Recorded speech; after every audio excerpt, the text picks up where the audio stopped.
Hey team, Katie here from Equestrian Movement. I'm so excited to have you here with me for our Managing Bold Behaviours webinar event. Yay! Thank you for joining us. If you're here, say hi. Let me know where you're from. If you're watching on the replay, #replay. Tell me about your problems. I want to know. I want to help. This is my jam. Just going to double check that everything is working. Behaviours webinar event. Yay! There we go. So thank you for joining us. If you are here watching, you will have to give StreamYard permission to share your name so that I know who we are talking to. Feel free to share the problems that you're having with your horses. If you're watching on the replay, we will still be able to answer your questions, so you can share that as well if you're watching on the replay, #replay, and then share the problems that you are having with your horses. And also photos. We love photos.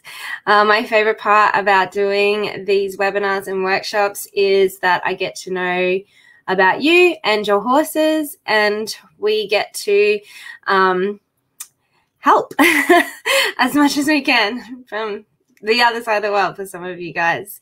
I can see some people jumping on. Say hi. Let me know where you're from. Let me know what problems you're having. So my name is Katie. I'm the head coach at Equestrian Movement. We help horse riders to build a stronger bond and a deeper connection with their horses using holistic horse training skills so that we have safe horses that know how to look after us, enjoy learning, and ask to be ridden. Hands up if that's the kind of horse you want. Let me know. This is what we do. This is our jam. Hi, Sarah. Thanks for joining us. And this is what we're going to share with you today. So those of you who have signed up specifically because we are talking about bold behaviours, let me know what you've got problems with. Let's talk about some. What kind of bold behaviours do I get to play with? So quite often I get called out for help once the behaviours have gotten carried away and are out of control and to the extreme. Some kinds of things that I get to play with are horses that will try to kick you instead of picking their back legs up to get their hooves trimmed or cleaned out. Horses that are biting when you're trying to groom them or rug them, or sometimes just do anything with them. Horses that are striking when you are trying to tack them up. Horses that are literally chasing you out of the paddock when you're trying to feed them. Horses that are bailing people up, ears pinned, ready to eat them. Let me know if any of these problems are resonating with you. How about in the saddle? Problems with bucking in the saddle. That's always a big common one that we get to play with. In particular, canter transitions and mounting issues. I have to say mounting issues used to be my least favorite thing to work with because you're in such a vulnerable position if you're trying to mount your horse and they start bucking. It's really hard to actually stick that. So until I started, developing and working and fleshing out these ideas of holistic horsemanship and horse training, I didn't really have very many skills to deal with that because you can't just push your horse through if you can't stay on. And so a lot of these bold behaviors, when we talk about the industry, have been, just push them through it. They're just being naughty. Submission, control, and we're looking at that power over model of training. But the industry has changed so much in the last 10 years, and that power over model of training and control and submission-based training where you just push them through the issues aren't particularly effective. Hi, Tanya. Thank you for joining us. We have so many skills and tools at our disposal now that it's very rare that we need to actually push our horse through the issues. It's more often that there is a communication breakdown. And that's what I see when I get called out to work with horses that have these problem behaviors. Is the behaviors have escalated to that point because the horse has been trying to communicate something, and it has started out small and, you know, small, and we don't even see it. And then it gets to become a behavioral issue, and it's a naughty horse, just push him through it. And then because it's the horse trying to communicate something, then the behavior just becomes more extreme to the point where the rider, horse handler or owner is now scared of the horse because they've tried to push them through an issue. They've not corrected the problem. And as a result, the horse is now considered dangerous. And that is what we are on a mission to try to do. Hi, Susan. Thanks for joining us. Is to, you know, try and unravel these big behaviors down to those communication blocks and communication breakdown. So a horse that can't control its emotions can't control its behavior. So quite often when I get called out to these big behavioral issues, all the, you know, behaviors de-escalate as soon as I say, I see you, I hear you, what are you trying to communicate? And we're going to work through today three of the big reasons why our horse is trying to communicate things with their big behaviors. So let's get started. If you're joining us now, let me know what kind of issues you're having with your horse and, you know, what kind of behaviors you're trying to work through with your horse.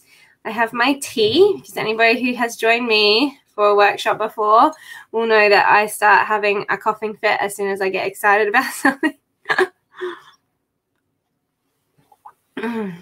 So a horse that can't control its emotions can't control its behaviors. We're talking a little bit about what kind of behaviors we can see, you know, bolting, rearing, bucking, biting, kicking. Hi, Anne. Thanks for joining us. What kind of issues do you have with your horse? Share with us. I'd love to hear. And, you know, maybe you've worked through some problems before. I know that a couple of you ladies that are joining us now have been with us for a little bit and have been using our tools. So I'd also love for you guys to share, you know, some of the things that have worked, that haven't just been pushed them through it. They're just being naughty. What we want to try to do with our horses is see the horse behind the behavior. Quite often, you know, we're lumping these behavioral issues in as, you know, this is just my horse. My horse is just being naughty. It's just trying to test me. It's just trying to get one over me. But these behaviors are an expression of your horse's personality. Who is your horse behind these behaviors? So if we've created an environmental situation or event or trigger that has led to this horse's expression of these behaviors, that is a part of their personality. And it's normally when we are pushing them past their coping skills, we're tipping them over threshold, and they don't have the coping skills that they need to manage those behaviors. And so the best that they kind of like are getting pushed to that point of the only option they now have is to act out and to show us dangerous behaviors, because that's what gets us to back off. So the first step in working with our horses with big behaviors is first do no harm. This is our core philosophy with training, because I have to tell you, you know, most of the problems that I get called out to, the behaviors have started because we have pain-related issues. So I'm not going to go too deep into that. We have a whole podcast about it. We have plenty of trainings in it. We have a whole summit about it from last year. And we have plenty of industry professionals that we can refer you to if this is your problem. But a lot of the behaviors are kicking when picking up the back legs. Normally, like we're having issues with stifle lock, hip problems, pain-related issues, hock issues. Something is going on back there that your horse is trying to kick you when you're trying to pick their legs up. One of the little horses that I had in on breaking, she would try to kick you when you picked up her hind legs because of stifle lock. So I think we did about 3 months worth of training of teaching her how to pick her own legs up and unlock her own stifles so that, you know, the pain wasn't related to or associated to us, and she could pick her leg up for us. And then fast forward, and she's ready to, you know, be broken in and be riding, and we're going to have those stifle lock issues again. They're coming up just in the weight bearing process. So without those skills to manage how to unlock her own stifles, just doing like handling on the ground, she wouldn't have the skills to manage the stifle lock issues in the saddle, and that is going to escalate to bucking. What else? We can see a lot of biting behaviors. Biting is quite often associated with horses that are particularly mouthy. So a lot of the horses that nip and bite, you know, they might be trying to instigate play. They're a bit more of our playful temperament. And if we just get them in trouble for it and we just like give them a little smack, then the horses think that it's actually a game. And so they try to get us before they get into trouble for biting us. In the saddle, we can see bucking with mounting and bucking with the canter transitions. That quite often is going to be associated with issues in the back or us being unbalanced on their back. We really, really underestimate how much us being on their back affects their ability to balance and how heavy we are for them to carry us. Like, there is nothing underneath us on our horse for them to actually have any support carrying us. That is all core muscle and back muscle. So if we are unbalanced and we're hitting the saddle heavy, we're going to make their back sore. We want to make sure that we're really well balanced over our lower leg so that we're sitting light onto their back. But even with that, we need to be conditioning our horses so that they can carry us easily. Just even the weight bearing process, like when I'm breaking a horse in, you know, they can only do like 10, 15 minutes of weight bearing before they're exhausted. How many of you have had your horses turned out, you know, 3, 6, 12 months and just hopped back on and expected them to be able to train for a full hour or even half an hour? We need to remember that there is a weight bearing process required in the saddle. Janet, any advice? Food aggressive behaviors, rearing and kicking when just being led away from the food area? Yeah, definitely. We are definitely going into that one later on in today's training. So first and foremost, we are ruling out all pain-related issues. So we do have a couple of tricks that we can use to figure out if they're pain-related. They're going to be associated with just touching specific areas of a horse. So if you can touch their neck, but you can't touch their flank, then there's potentially issues there. If you can touch their flank but you can't touch, you know, under like where the girth sits, then we might be looking at ulcers. So making sure that you have a really good team of professionals that you're working with to be able to rule out pain-related issues. Okay, so the next big issue that we have with horses is our quality of relationship. So what we are trying to achieve as our horse's rider is being a leader worth following and having our horses feel safe, secure, and connected in their relationship with us so that we can build confidence and trust in the decisions that we make, so that when we are asking our horses to do things, they're going to say yes.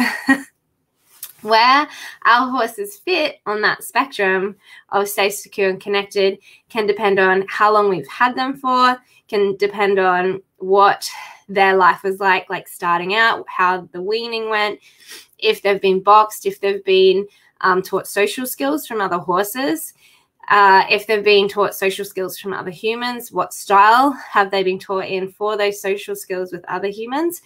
So what we're looking at with creating a quality relationship with our horse is, what do they need for that social interaction aspect with horses? Because they need to be able to fully escalate their behaviors in play with horses Otherwise, they're going to try and do that with us.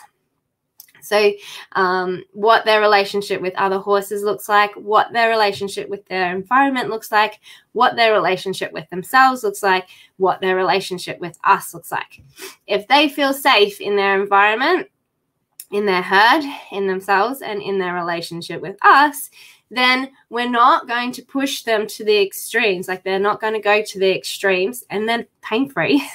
They're not going to go to the extremes of their behavior, because the extremes of the behaviors, aside from pain, are going to be because your horse feels unsafe with you, within their environment, or they don't have a herd to kind of help balance them emotionally. So what we're trying to establish in our relationship with our horse is that they're safe to relax. It's safe to relax with us. So if we've got a horse, this is really common with thoroughbreds. They're going to get weaned early, then they're boxed 23 hours of the day. They get fed to the eyeballs. They don't learn social skills, and they're exercise for an hour. And then other than that, they don't get any turnout. So they don't get any way of expressing what they're feeling and balancing their emotional hormones that are associated with social interactions. And so those social interactions then get thrown onto us. And so that's when we have big behaviors, right? It's like, this horse wants to play, this horse wants to run, this horse wants to do things, and it doesn't know how to do it safely for itself, for its interaction with other horses and with us. So when we are, working with our horses, do they feel safe to relax? Can they regulate themselves emotionally and bring themselves down into a state of deep relaxation? Can we go there with them? So this is quite often a problem as the trainer and the handler is, we're busy. We've got jobs to do. We've got horses to exercise. We've got, a deadline because we've got to feed the horse and get to work. If we're not able to get into that state of relaxation with our horses, we don't have a reset, and our horses don't have a reset. So we need to kind of find that place of reset together, because then we're going to bring the energy up again into like a more of a positive work ethic. And then when they become overstimulated or hypervigilant in that work ethic, we have a reset that we can come back down to. Or if we're like taking them out on in-hand adventures, going out to our first show, going out on a trail ride, and they're going to get spooky because we've changed the environment, we can be their anchor, and we can be, hey, I'm here with you. You're safe because you're with me. This is how you investigate things that are scary. And so even like within those different scenarios, we're going to be teaching them how to reset themselves emotionally so that they don't just accelerate on that emotion that they're in. So we're going to talk a little bit about that at the end of our training today. Is about learning behaviors, establishing stop behaviors, and how we're going to shape different behaviors out. But before we get there, like, we have to be somebody that our horse trusts and is confident in.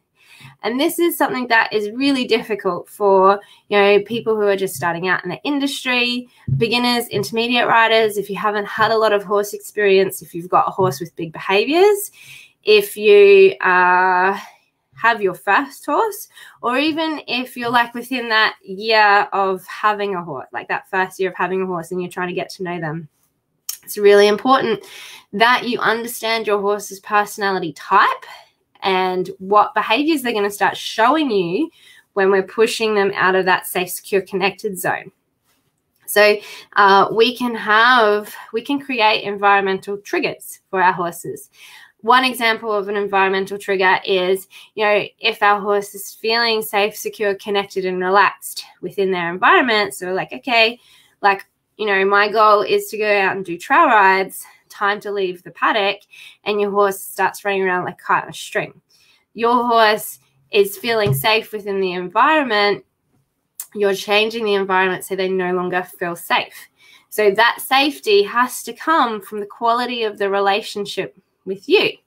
And if you're seeing them escalate their behaviors and you're like, I don't know what I'm supposed to do with this, then you're not giving them any direction, you're not giving them any guidance, and you're not creating a situation that is going to have a positive outcome. And so you're potentially going to put a wedge in that relationship where your horse doesn't trust you anymore and isn't confident in you anymore, because you don't know how to handle them when they aren't feeling safe, secure, and connected, when they aren't feeling relaxed, when they are feeling stressed. So our key objective as the handler, trainer, rider, whoever you are to your horse, is to give them the skills so that when we go into the more challenging environment, they have the skills to lean on. And then, and then we retreat, we come back to that safe experience for them, reset emotionally, and then get ready to go again. So it's really important that we're consistently creating positive experiences for them where they have the skills to be able to handle that level of pressure, and then allowing them to come back, relax, and reset before we go again. So that's one really important aspect of being a leader worth following to our horses, is knowing like where that next step challenge is. When we do what's called overfacing our horses, so we put them into a situation where we can't handle their behavior, they can't handle their behavior because they can't handle their emotions because they can't handle the situation. And then we create a negative experience where the horse is now no longer trusting us because we have made a choice that has resulted in, them having a negative experience, basically. And it is inevitable that we are going to put our horses into those situations every now and then. But we need to be sure of ourselves when we are making those choices, like that is the next best step. And then when you go into that step, go, okay, we're not ready. Like, what skills do we need to work on? Where do we need to refine this? How do I become more ready for my horse, to put my horse in this situation? So outside of, pain-related issues that we see when we're working with our horses, we're going to see behavioral issues when our horses don't trust in us and are not confident in us and our choices. And so that's where we've got to work on ourselves as being leaders worth following to our horses. The hard part about this situation is that when our horses lose trust and confidence in us, they show that with big behavioral issues. And so then we get scared of our horses. So then we no longer have trust and confidence in them. And so that wedge drives in deeper, and that friction between us and our horses goes deeper and further. So it's really important that, we're going to start with developing a relationship where our horses trusting and confident in us. And then we're going to put them into situations where we're going to build trust and confidence in each other. And this is where, having a coach to show you like, well, you're not quite ready for that situation yet is really important. So for example, at the school, we have our show team. And so they're very confident riding at home and riding in the arena and riding in a controlled environment. So we're going out to shows now as that like next step challenge. We have done 9-10 months of building all of our groundwork skills at home so that they know how to get the horse to emotionally self-regulate, how to get the horse to ask them for guidance when they're nervous or scared, how to show up for our horses within the changed environment so that you can guide them through it safely and create a positive experience for them. But the girls, they haven't experienced it yet. So now they have to take those skills out into this new environment and show up for their horses, even though they are also a little bit scared and excited and, anxious about the outcome themselves. So we need to make sure that we're practicing these skills at home so that it's just second nature to both us and our horse. Are you getting scared or spooky? Okay, let's relax together. Are you unsure of an object? Okay, let's go investigate together. Are you getting frustrated by the work? Okay, how can we make this more exciting for each other? How can we make the answer easier to achieve?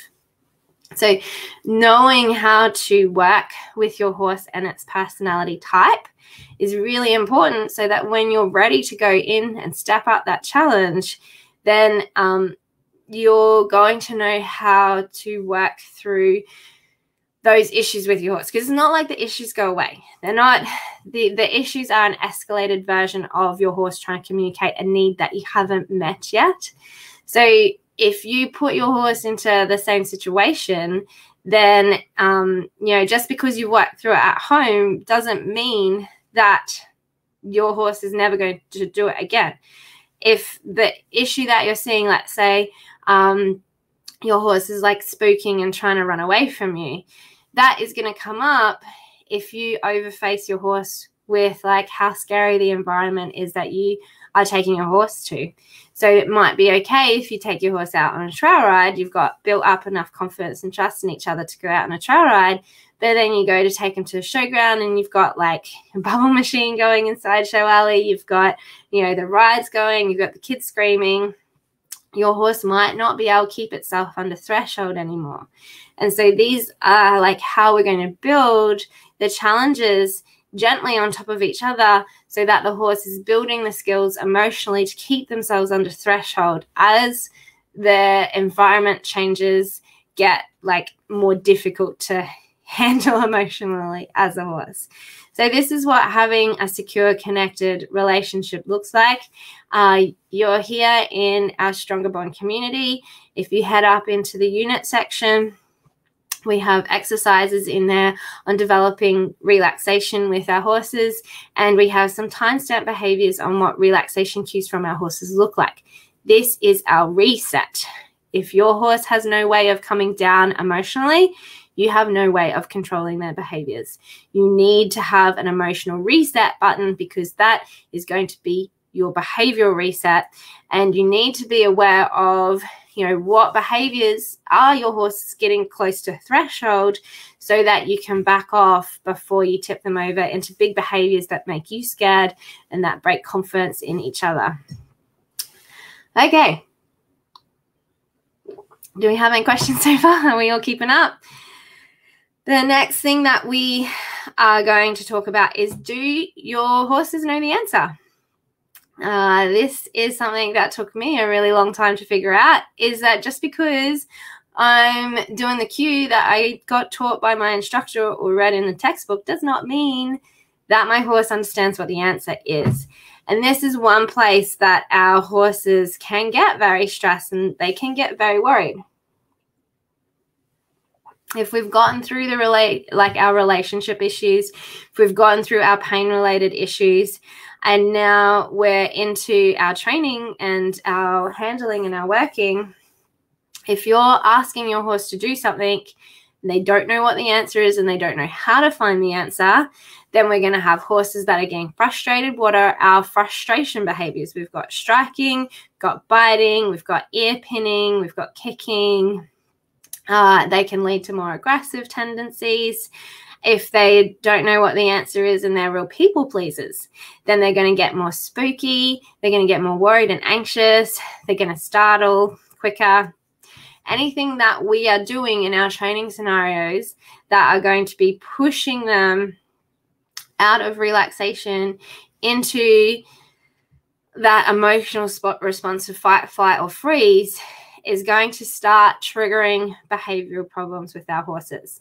So you've got to think of working with your horses like working with like a toddler or a small child. We have the balance of power and we have to work with the horses, understanding that if they feel intimidated by the way we're asking them to do things, they are going to shut down. They are going to disconnect. That we are going to lose their eye contact. They are going to get spooky and reactive and scared and worried and anxious, or they are going to start lashing out in frustration. And so this is another situation where we're going to need to understand our horse's personality and their defaults. So what does our horse look like with relaxation? That one's pretty easy. They start to lower their head. We see the ears wiggle out. We start seeing the like whiskers twitching, the eyes soften, the ears soften, and then we'll see the licking and chewing. They're basically, we see all of those behaviors where they're putting themselves to sleep. What does our horse look like when they don't know what the answer is? This is very dependent on the horse that you have. in our membership training trainability, we've got this split out into 4 different quadrants of whether you have a horse, you know, that is quite confident and self-assured in itself. They're going to have more of the aggressive tendencies because they're going to be actively telling you to back off. Or we have our horses like Clydes, you know, our heavy horses that they think a little bit slower, they process a little bit slower. So they're going to start pushing over the top of us, dropping the shoulder into us, you know, moving us around with their body. If you've got a very big, you got the horse in both of those quadrants, which is our big draft, he's also going to run at you with an open mouth and chase you. I always say to our students, this is why we work on positive relationships, because I do not need Gunnar telling me that he is the boss of me, because he is a big boy and he will definitely hurt us. So we've got, you know, our heavy horses that are quite happy to just ignore us. They're going to get stubborn and dig their heels in, going to push over top of us, push us around. Or we've got our horses on the other end of the spectrum. So we've got, you know, our very emotionally and mentally intelligent Arabs that are very quick to figure out that they are more clever than we are. And when they, you know, aren't getting their needs met, they are very loud about it. We got our thoroughbreds that will get insecure and start getting flighty. Or, you know, we have our best boys, we have our people pleasers that, you know, even if we're not doing a very good job of training, they're just going to shut down and tolerate it. So, you know, where does your horse fit onto that spectrum, and what are you seeing your horse do if they don't know what the answer is? Do they get worried and anxious? Do they get more pushy? Do you start to lose eye contact? That is a very clear signal that there is a relationship breakdown.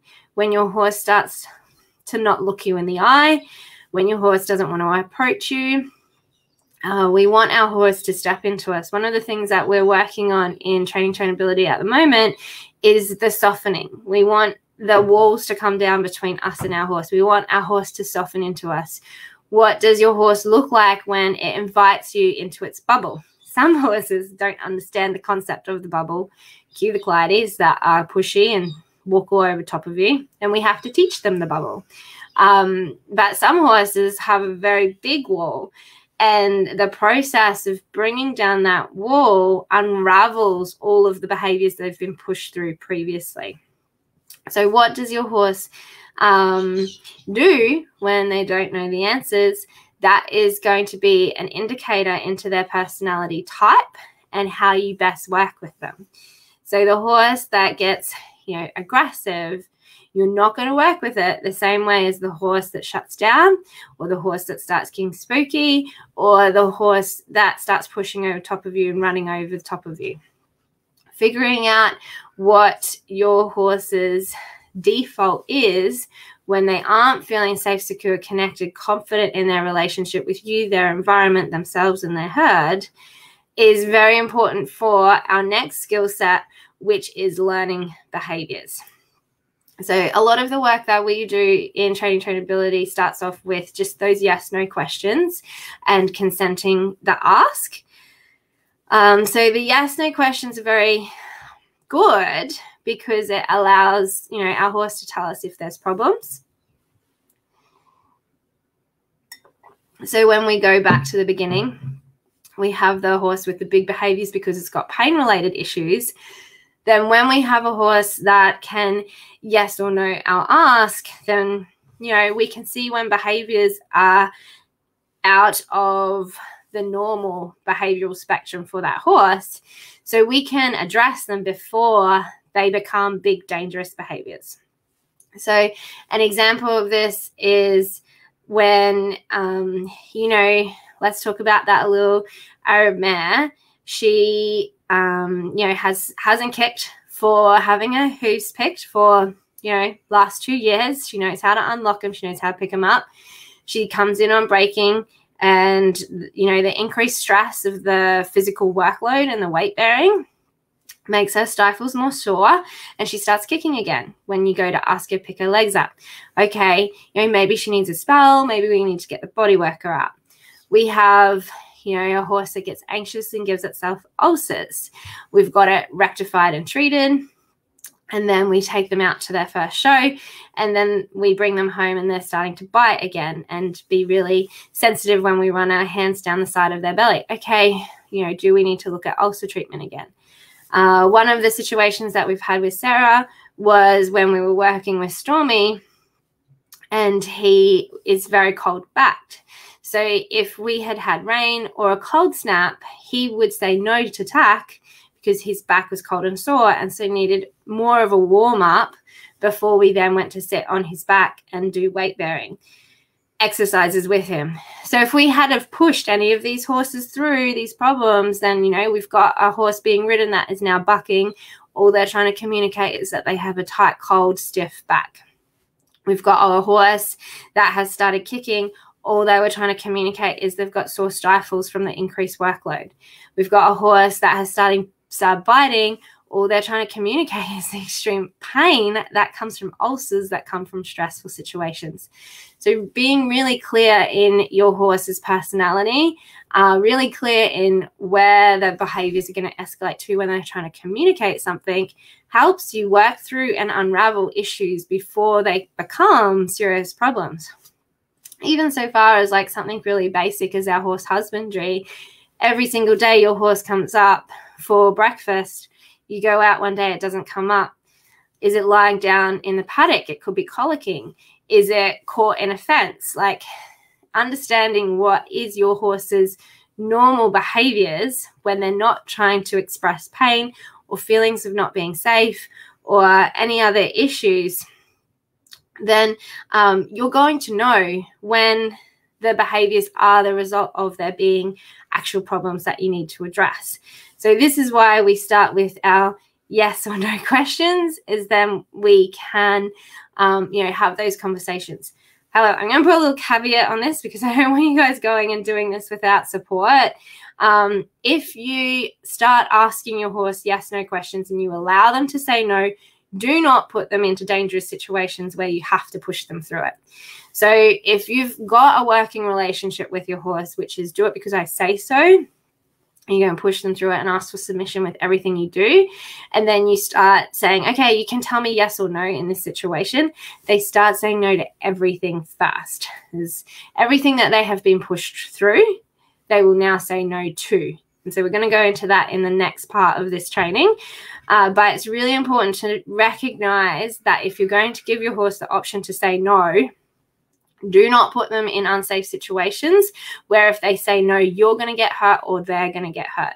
And, this is where our submission and our control based training started, right? It's like it's unsafe for your horse to say no if you're riding it out on a road, on a highway, through the bush. There's situations that you're going to put yourself and your horse into that you just need your horse to say yes. But before we get to that point, you need to make sure that you know where that yes is coming from. Because if you're having to control your horse and push your horse and submit your horse in a controlled environment where nothing is going wrong, then, you are going to have a lot of problems when you try to challenge that and go for your next step goal. Where, how are you then going to show up for your horse if you're putting them in a more scary situation, if you're putting them in a more dangerous situation? If you're if you're at home and you can't pull your horse off of grass, then you don't want to go out to a show where your horse is potentially going to drag you, run over the top of you, take out all the other riders, put everybody else in an unsafe situation. The asking the yes, no questions is about opening up that dialogue and that language and that communication with the horse. And then the next step from there is setting effective boundaries, about being able to circle around it and reconnect. Excuse me. So the last part of our training today is about our horse's learning behaviors.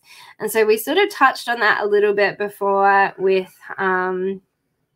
thresholds and challenges and whatnot, but we're going to go into that a bit more. So before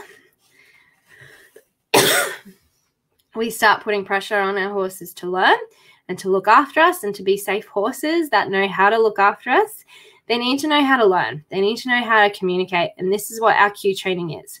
Does your horse know what you're trying to tell them to do? Does your horse know how to find words? Do you know how to teach cues? So I'm going to give you the really quick breakdown of cue training, because if you're going to go home and teach your horse yes or no, then you need to know how to teach a cue. So breakdown: how are you going to guide the behavior? How are you going to mark the behavior? How are you going to reinforce the behavior? If we can do that, then you can teach your horse anything that you want to do. I teach my students that you can teach your horse to do a canter because you did a handstand. As long as every time you do a handstand, you know how you're going to guide your horse into the canter, you know how you're going to mark the horse's canter, and you know how you're going to reinforce it to motivate them to do it again. Cue training and words are super, super easy to do with your horse. The hard part is the emotional self-regulation and the emotional agility that our horses need to cope with the pressure that we're putting them under, and the pressure of learning, and the pressure of challenging experiences that we're going to put them through when we decide to take them out for a trial ride, or we decide to take them out to a show, or, you know, even just like the day-to-day challenges of, as Janet said, not trying to rear and strike at us when we're trying to take them off their food. So when we're looking at learning behaviors, you want to think about what words you're going to need to communicate with your horse. We have like a scope of words that we work on at the school and that we work on in our membership training, Trainability. And they are related to and relevant to the kinds of skills that our horses need to thrive within the training scenario. So an example of a word would be, you know, to pick your leg up so I can clean your hooves.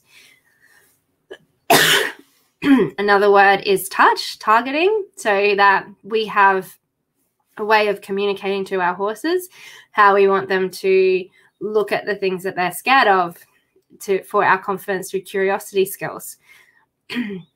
Stand, we want stand with relaxation.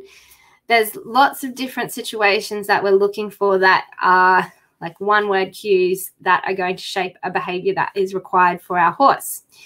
When we move into the saddle, all of our like legs and bit and seat pressure, they're all words. So if you're not confident in the way that your legs are used to communicate with your horse, and the bit communicates to your horse, and your seat communicates to your horse, then there is going to be a breakdown of communication in the saddle, and your horse is going to know it. So if you don't know how to shape the behavior, mark the behavior, and reinforce the behavior in the saddle, you're not going to know how to teach words to the horse in the saddle. And so that's when we're going to rely on trying to control what our horse is doing instead of communicating to our horse what we want them to do. When you are trying to do stop behaviors with your horse, when you're saying, you know, don't do this, don't do this, don't do this, don't do this, if we don't actually tell them what to do, then we're just kind of boxing them in, and we're saying, I don't want you to do anything. And then they stop problem solving, they stop looking for answers, and then they either shut down and tune out, or they lose confidence in us and themselves and what they're supposed to be doing, so they get more spooky and reactive, or they get, you know, if we've got our horse in that more aggressive tendency, they're just going to tell us to get off, get stuffed, like go annoy some other horse somewhere else. So it's really important that we understand how, like, what words we're going to need to talk to our horse, how we're going to cue those words into our horses with clarity, but also, does our horse understand the process of learning? So if we're going to use pressure release, does your horse know that the pressure is going to go away when they find the right answer? Quite a lot of horses don't know that. And so they're going to experience pressure, and their behaviors are going to escalate because they don't know how to deal with that behavior. If nobody has taught them, how to deal with that pressure, if no one has taught them how to seek the release of pressure, then they're just going to experience that pressure, and B, reacting to the pressure. So that's where our emotional self-regulation comes back in, is does your horse know how to take the foot off of the emotion that they're feeling in response to our ask and de-escalate themselves? And then do we know how we're going to shape a more positive response out of our ask? So this, all of this part, this is what makes horse riding hard. But also, if we didn't love this part, we would go ride motorbikes. Because if you put brakes on a motorbike and it doesn't stop, then we need to go to the mechanic. If you put the accelerator on the motorbike and it doesn't accelerate, then we need to go to the mechanic. If you try to turn the motorbike and it doesn't turn, we need to go to the mechanic. If you're doing these things with your horses and these things aren't working, then nobody can fix that button. That is a relationship breakdown. That is a communication breakdown. That is a movement breakdown. And when we look at riding horses, the reason why horse riding is so hard is because we're trying to master the art of relationships. We're trying to master the art of communication, and we're trying to master the art of movement.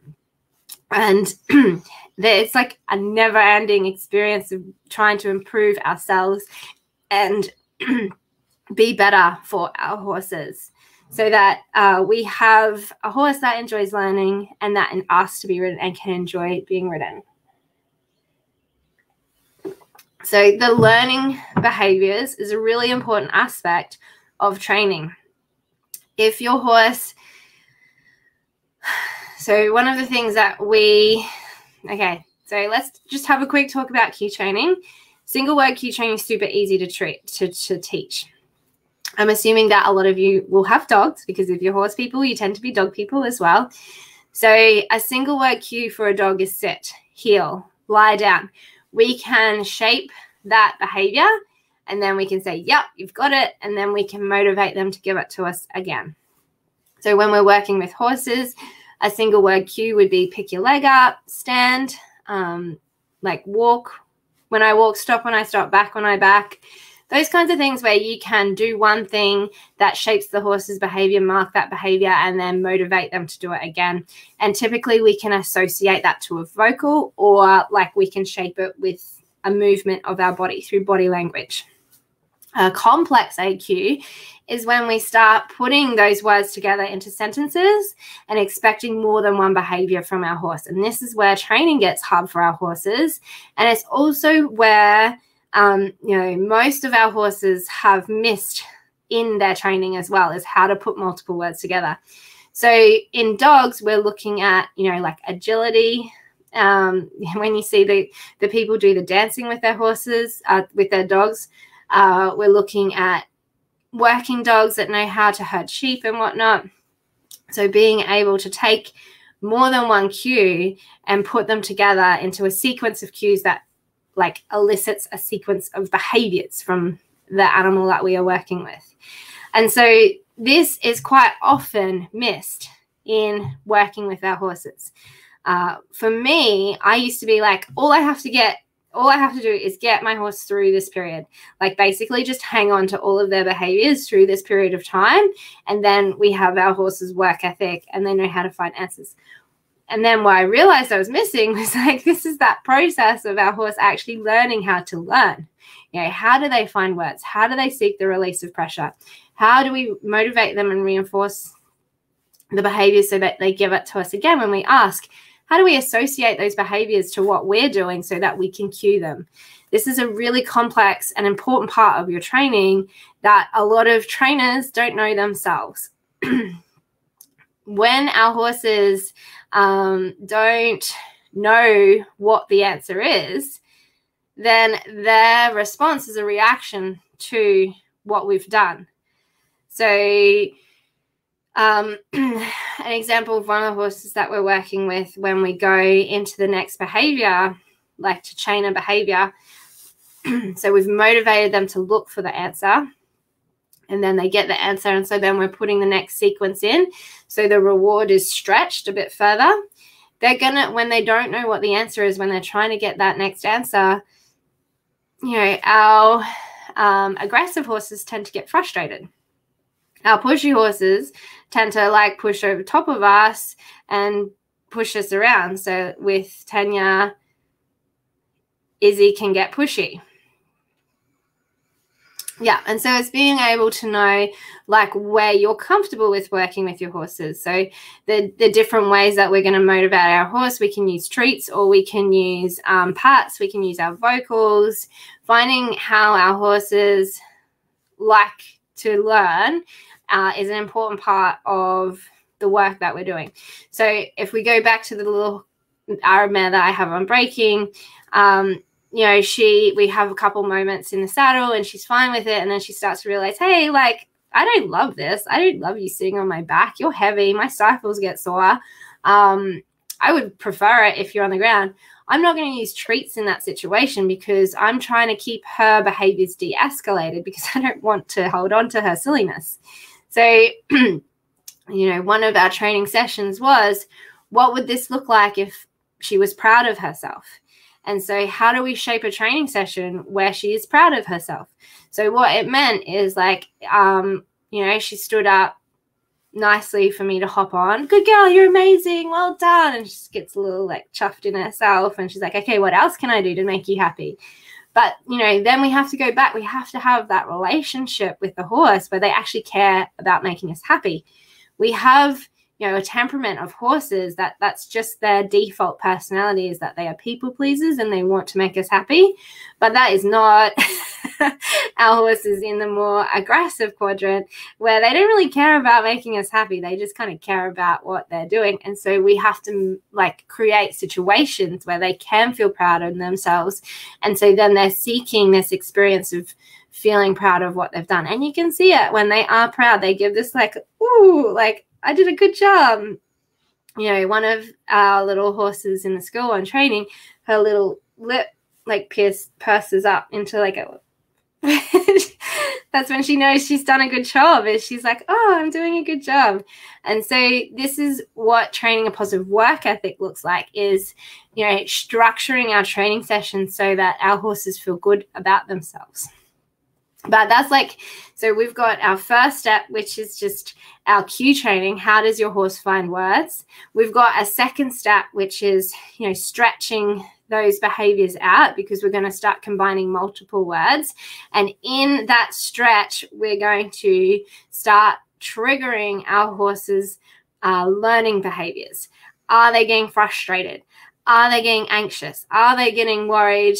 Are they getting stressed because they don't know what the answer is? So they need to be able to take themselves away and self-regulate and self-soothe and come back and try again. That process of taking a moment to reset, you know, let's go back to where we started today's workshop. Does your horse know how to come back down into a state of relaxation? Do they know how to de-escalate with you? Do they know how to find those soothing behaviors to bring their energy back up into that learning energy? And then, so if they're going to take themselves out, take a moment to go, oh, it's okay, I'll just try again. Are we then going to create a positive experience for them where they have success and achievement? If we are stuck in ourselves and our ideas and our goals, so if I came into a training session and today, my goal today was to jump a meter 10 or to get a can transition, and I go down and my horse doesn't even want to be caught, then we've got, you know, a lot of steps that we have to do to get there, to get that big win. But you want to be comfortable with having adjustable goalposts so that when you come in to the training session, you can say, okay, and this is where we come into our yes or no questions. Am I getting a yes to being caught? Am I getting a yes to being groomed?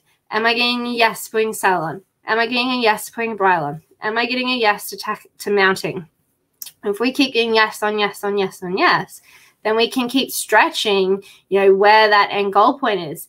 But if we're getting a no, and so we're getting a no to our horse being caught, and then we've got to push them through that. We're going to hunt them around the paddock. We're going to make them submit. We're going to make them put their halter on. And then we bring them in and we start grooming them, and they're trying to bite and kick us. And we're getting a no to grooming, and we're going to smack them for kicking us, and we're going to smack them for trying to bite us, and we're going to smack them for them trying to run over top of us. And then we're going to put the saddle on, and they're still trying to bite and kick him, and we're trying to smack them. Like, is it any wonder that by the time we get into the saddle, we basically hate our horse and we hate this experience, and our horse hates us? How are we going to create a positive experience in the saddle if, we're pushing them through every single no on the ground first? There's got to be a way of, creating a positive experience and a positive working relationship and positive work ethic that gets our horses enjoying learning. And so it's in this place between the single cue and the multiple cue where we're stretching out, where our horses get the rewards and the reinforcers, that we trigger our horses' response to learning behaviors. So it's the same with me. I get super frustrated if I'm having to learn something new. Hate the computer, hate the computer, because I can never figure out where to find things on it. They're just like in the cloud somewhere. Like, how did I get there? Where was I? How do I get back there? Get so frustrated. And so that's where I need to learn how to come back and self-soothe and come back into a state of relaxation. And then maybe how I'm going to structure out how to find it and, create positive experience for me so I'm motivated to try again. Our horses are no different. All of these learning behavior problems are chemicals and hormones in our body. That is our makeup. The chemical organization of an Arab is very different to the chemical organization of a thoroughbred, of a Clyde, of a quarter horse, of Percheron. And so understanding, where does your horse start getting overwhelmed with the complexity of the cues? Never mind you guys as riders, like, learning how to ride is really complex and hard. If you're getting confused and you don't know what the answer is, then how are you going to tell your horse what the answer is? One of the things that I tell my students is, if I can't see you asking your horse to do something, your horse can't hear it. And so there is a place where we want to refine it so that people can't see it. But that's when they're like nailing the aid. Like, if they nail the canter strike off and the horse like canters as they ask and I don't see it, like, yeah, that's good training. But if you're trying to nail the canter strike off and I can't see the aid and your horse isn't cantering, then it hasn't felt it. And so there's got to be a clarity in your communication where your horse is aware that you're actually asking them to do something. There's got to be an ability within your horse to find answers without getting stressed, worried, frustrated, anxious, nervous, overwhelmed, whatever they're going to do. And then we, as the handlers and trainers, we need to be able to put stop cues in where, behaviors are escalating to things that we don't want. And then we want to shape out the behaviors that we do want. So we want to put our horse's emotional accelerator on behaviors we like, and we want to put emotional brakes on behaviors we don't like. And so there's a place of our horses.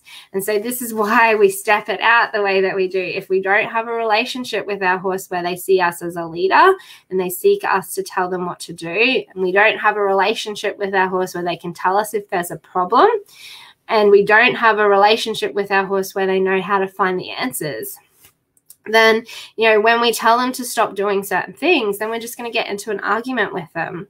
If we tell them, we don't have a way of motivating them to continue doing the behaviors that we do like, as Tanya has said, if you're using treats and the treats like escalate the behaviors you don't want, then you need to have other ways of motivating and reinforcing your horse. You need to know your horse well enough. One of the things that we've been doing at the school is we've got 2 buttons. One is scratches and one is hugs. And they're our emotional motivators that we're going to use with our horses to make them feel good about themselves for the effort that they've done. If you're giving your horse a hug they don't like, that is not a motivator. If you're giving your horse scratches in a place that's uncomfortable for them and they don't enjoy, that is not an emotional motivator. That is you not hearing that your horse doesn't like a certain thing and they do like another thing. You know, some horses want a little scratch behind the ears. Some horses want a little scratch on the tail. Some horses like it in the wither.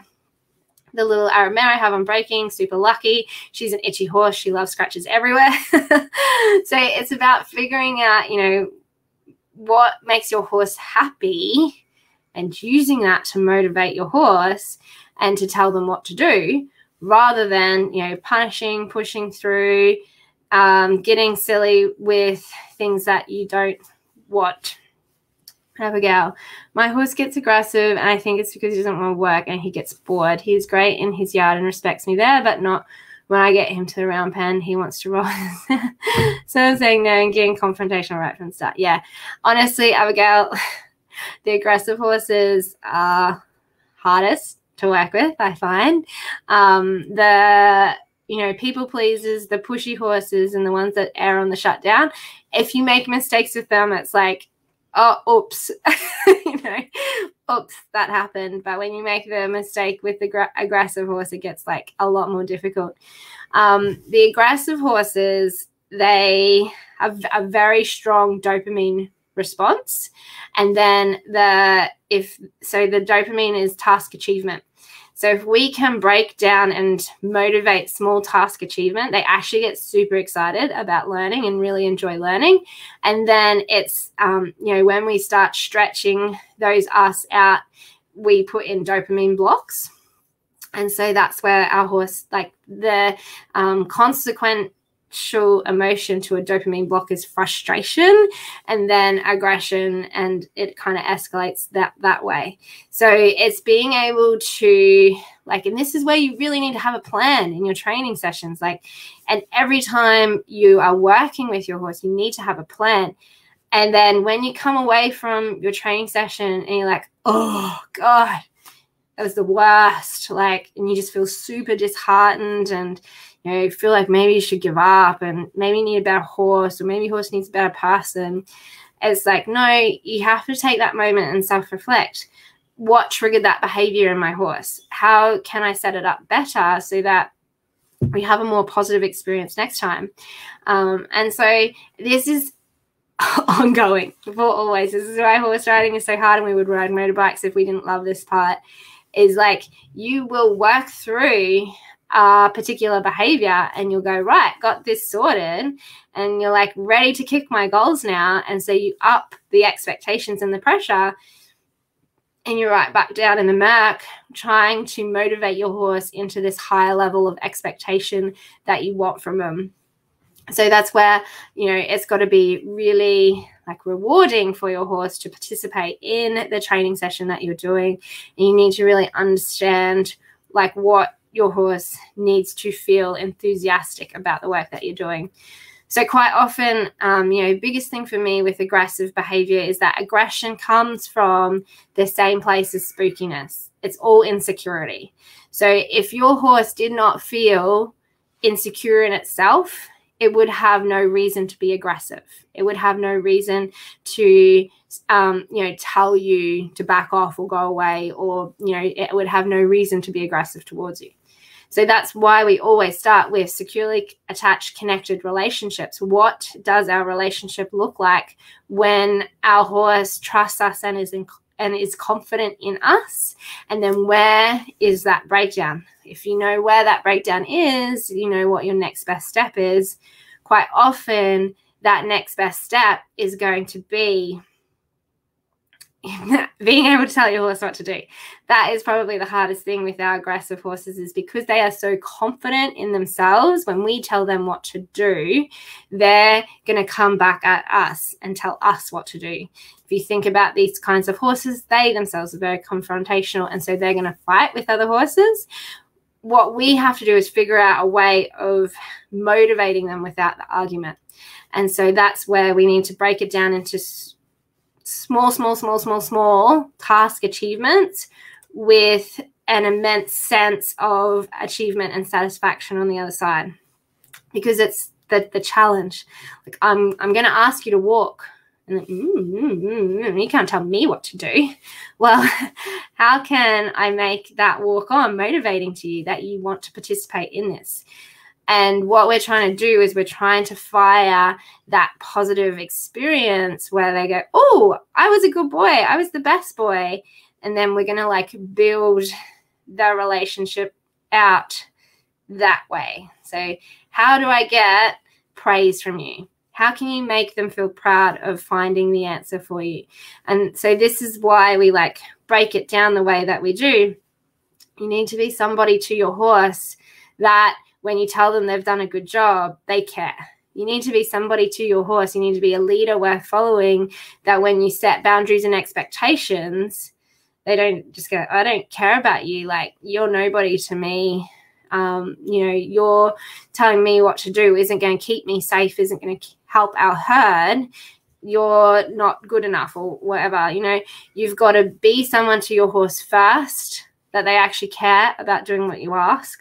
And then there needs to be an open dialogue with your horse where you're not just like telling them what to do and ignoring the reason. And so this is the one thing, right? When you see experienced trainers, like if you're on YouTube and you're watching somebody push a horse through a behavior, they're not teaching you all of the body language signals and behaviors that they're seeing that lets them know when to push and when to back off so that they don't get hurt. And quite often it is the men that are pushing the horses through the behaviors, and they are quite happy to have that fight and have that argument about who's the boss. And for me, I don't want to have that kind of relationship with my horse where it's like submission or resistance. I want to have an open dialogue with my horse where they can tell me if they're in pain so that they don't just act up.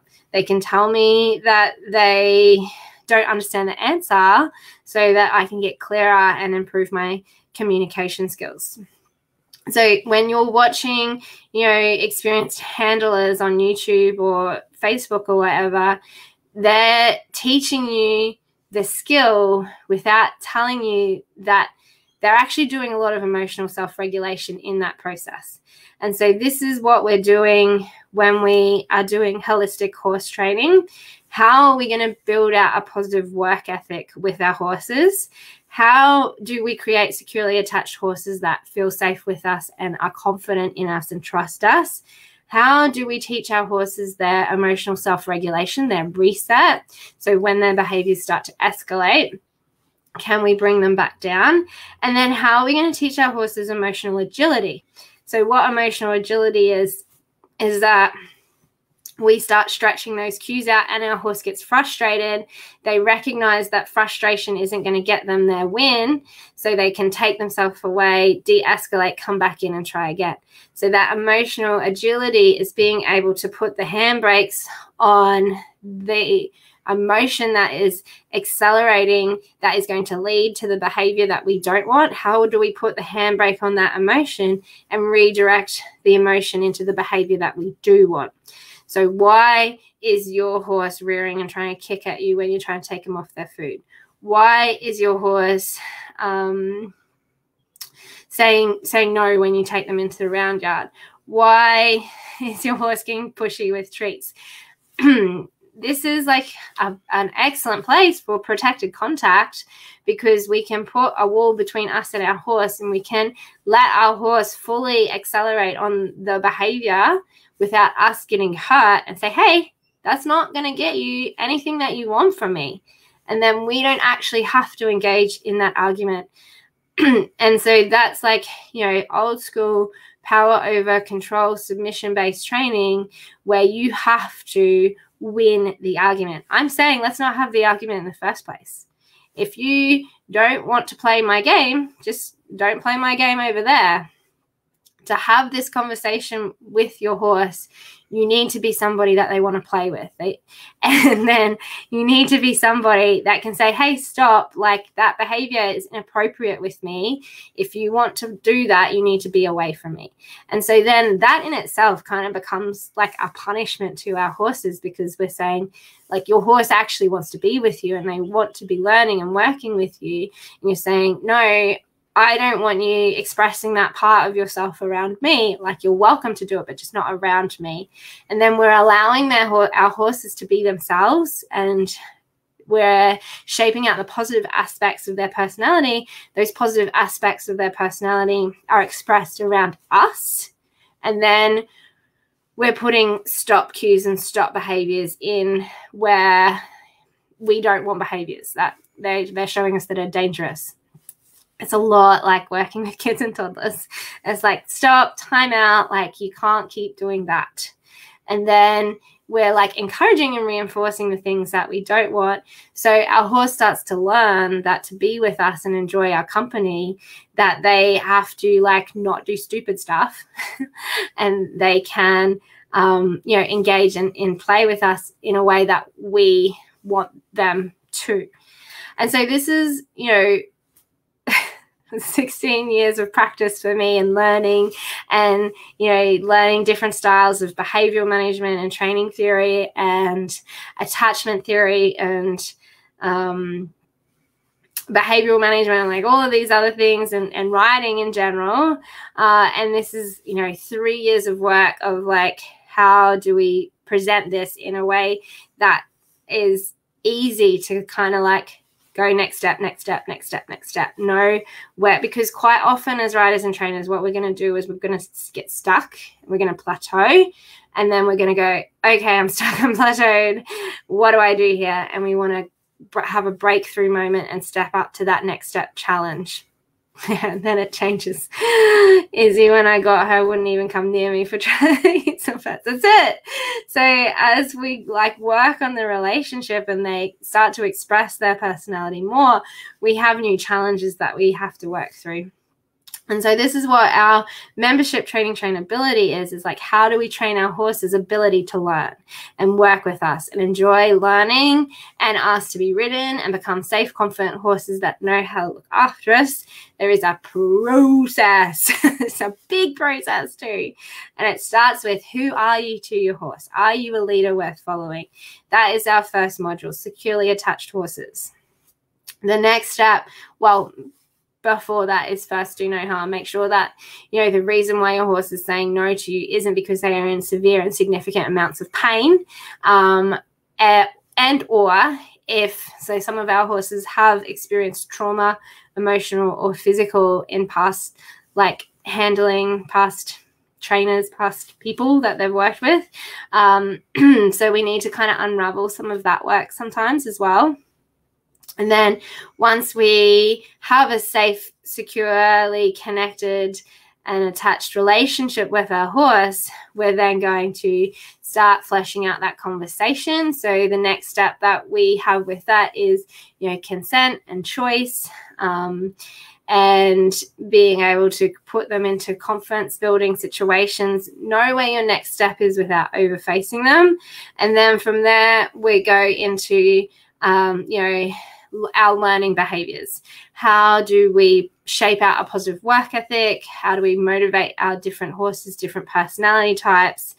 And so what we do there is make, like, know what your objective is. So all of these things, they have a lesson plan. What is your objective when you're going into work with your horse? What does your horse need to know before you even start working on this? So if you're working on like your in-hand work in halter, but your horse doesn't want anything to do with you, then you've got some work to do before that. You need to go and revisit your prerequisites and where your horse is at and if they actually want to be with you in the first place. And then we break down all of the aids so that you have clarity in your words and your cues and how you're going to communicate with your horse. And then the lesson review at the end. How did it actually go? Do you need to adapt? Do you need to change the way you ask? Do you need to change the way that you're motivating your horses? So an example of that is in the school, I will use treats sometimes if the horses are starting to lose interest in their work.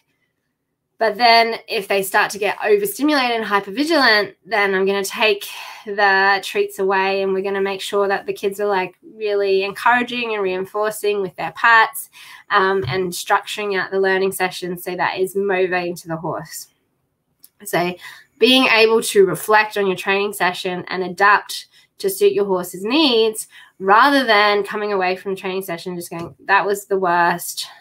I'm such a terrible owner, rider, trainer. I'm the worst ever. My horse needs a better person. I need a different horse. Like, if that is the mindset and the mentality that you are going into to work with your horse, there is a good chance that there is going to be relationship and communication breakdown.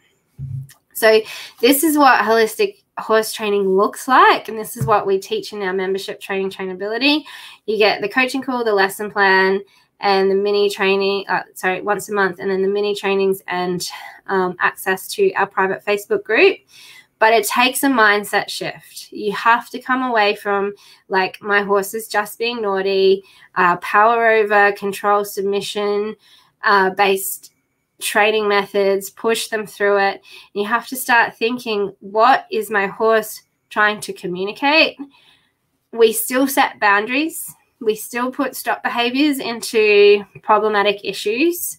So, you know, if you do have your horse escalating on a certain behavior, first trying to figure out what they're trying to communicate, and then saying, okay, you don't actually need to do that to communicate that to me, and then how we're going to shape out the behaviors that we do want. So if you guys are interested in having this all stepped out for you, because I know we have done a lot, then feel free to pop over. I'll put the link in the comment section at the end, and pop over and have a look at it, or feel free to message me. Yes, please. Message me or Sarah if you're not sure if it's going to be appropriate for you and your horse and the issue that you're having. We're always happy to chat. Oh, thanks, Sarah. Sarah's put the link in there. If you guys are watching us on the replay, then, you know, and you still have questions, I'm still here. Like, this Facebook group is always open. We have heaps of trainings up in the unit section. We have our podcast where we talk about these things. We have our YouTube channel.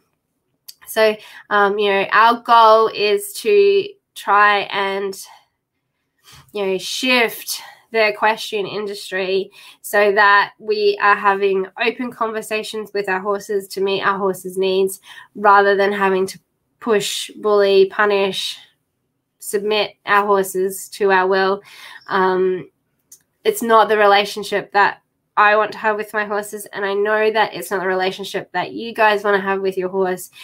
If you need the skills, as I said, we've been working on this for a long time, and we keep working on it. We can show you how to build that connection and that relationship with your horse. We can show you how to build out that trust and that confidence with your horse. We can show you how to build out the communication with your horse. It might sound a lot harder, but it's only a bit harder to begin with, and then you start to have the skills to recognize, you know, what your horse is doing, because, you know, the only way that our horse has to communicate to us is through body language and behavior. And so the opportunity that we have as the horse owners is that we get the time to actually spend building the relationship out with the horse so that we can have this conversation. Your trainers and your breakers, they don't get to build the relationship with your horse. So they have to rely on submission and control. So this is where we have the opportunity to build a connection, build a relationship, build communication, and then we have a horse that is confident in us and that trusts us and that knows how to look after us and that wants to have a look and that wants to look after us. So that is all for our training today. As I said, any questions, pop them in the comment section. We can go into it again, like later on. Otherwise, I hope you enjoyed today's training, and we will see you in the group. Thanks for watching. Bye.